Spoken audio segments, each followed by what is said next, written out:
Since I'm still in the closet, I'll show you this too. Do you see that? There's a screw on top of there. And if you're... Let's take a look at this one. See, there's a screw on that one too.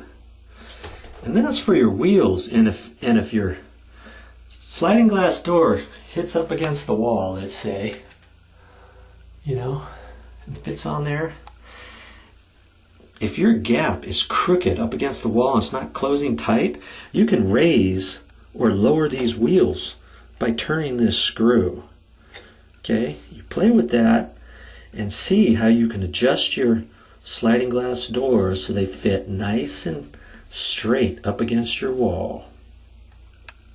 Now the last thing you want to do is lower it too much, because maybe one wheel has to be raised and the other one lowered, or vice versa, because if you do it the wrong way, you could still have it lined up against the wall, and then as you're opening and closing the sliding glass door, the bottom of your actual door could rub on the rail at the bottom. You know what I mean? If you got it too close, if the wheel's too close.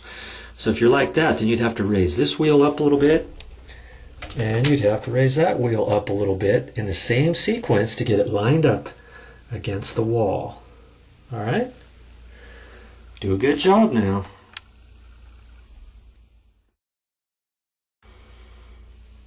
Here's something else I might as well tell you. You know, if when you're opening and closing your door, and let's say your wheels are going ka-thump, ka-thump, ka-thump, or something like that, it could mean that your actual plastic wheel is broken. Maybe has a big old chunk out of the plastic or something, you know, right in here. Anywhere on the wheel as you're turning it. Now these wheels are fine, okay? But if you got something like that and you're not sure how to do it, you can fix that yourself.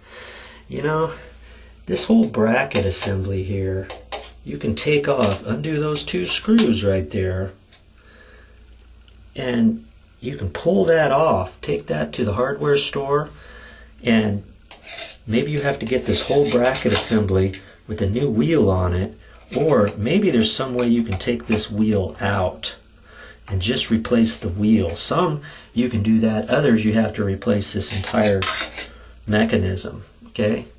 But if that's something that really annoys you every time you open and close your closet door, think no more. You can fix it yourself.